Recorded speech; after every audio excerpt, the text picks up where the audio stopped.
एक बार की बात है, सीतापुरी गांव में जीर्णधन नाम का एक बनिया रहता था। उसका काम कुछ अच्छा नहीं चल रहा था, इसलिए उसने धन कमाने के लिए विदेश जाने का फैसला किया। उसके पास कुछ ज्यादा पैसे या कोई कीमती वस्तु नहीं थी, सिर्फ उसके पास एक लोहे का तराजू थी। उसने वो तराजू साहूकार को धरोहर के रूप में दे दिया और बदले में कुछ रुपये ले लिए। जीर्णधन ने साहूकार से कहा कि वो विदेश से लौटकर अपना उधार चुकाकर तराजू वापस ले लेगा। जब 2 साल बाद वह विदेश से लौटा तो उसने साहूकार से अपना तराजू वापस मांगा। साहूकार बोला कि वो तराजू तो चूहों ने खा लिया। जीर्णधन समझ गया कि साहूकार की नीयत खराब हो गई है और वो तराजू वापस करना नहीं चाहता। तभी जीर्णधन के दिमाग में एक चाल सूझी।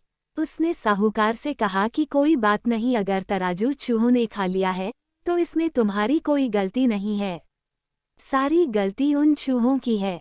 थोड़ी देर बाद उसने साहूकार से कहा कि दोस्त, मैं नदी में नहाने जा रहा हूँ, तुम अपने बेटे धनदेव को भी मेरे साथ भेज दो, वो भी मेरे साथ नहा आएगा।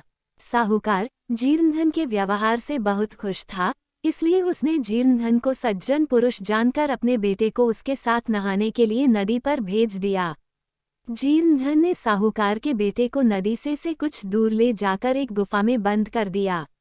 उसने गुफा के दरवाजे पर बड़ा सा पत्थर रख दिया, जिससे साहूकार का बेटा बचकर भाग न पाए। साहूकार के बेटे को गुफा में बंद करके जीर्णधन वापस साहूकार के घर आ गया। उसे अकेला देखकर साहूकार ने पूछा कि मेरा बेटा कहाँ है। जीर्णधन बोला कि माफ करना दोस्त, तुम्हारे बेटे को चील उठाकर ले गई है। साहूकार हैरान रह गया और बोला कि ये कैसे हो सकता है, चील इतने बड़े बच्चे को कैसे उठा ले जा सकती है। जीर्णधन बोला, जैसे चूहे लोहे के तराजू को खा सकते हैं, वैसे ही चील भी बच्चे को उठाकर ले जा सकती है। अगर बच्चा चाहिए तो तराजू लौटा दो। जब अपने ऊपर मुसीबत आई तब साहूकार को अक्ल आई।